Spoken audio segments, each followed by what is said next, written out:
Belki kızıl gül sen destelenmişsen ruhuma okşayan şirin vermesem sen ne koysa da bestelenmişsen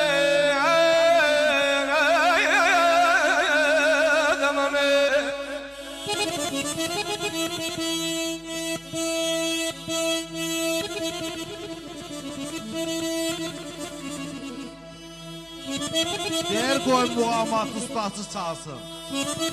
Başının barmağı telə dərbədir. Söğüt yıxılanda fəlakət olmaz. Talının aşmaq elə dərbədir. Yaşa qardaş, yaşa.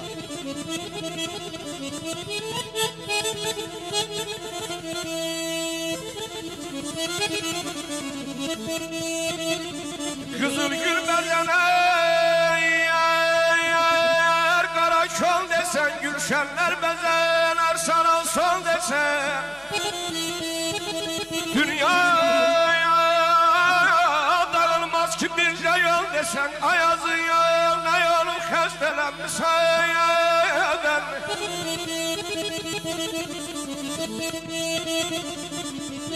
ay şurayatı öldürürsen diyesen neyleyim ki bir saldan geyesen ay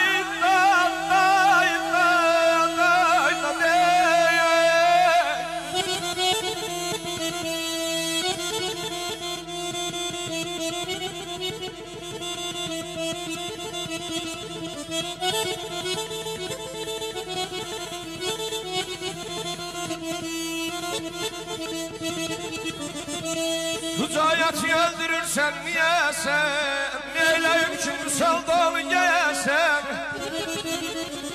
ne alacak yalvarmağa kalıp değersen könül yaman yerde üstelemsen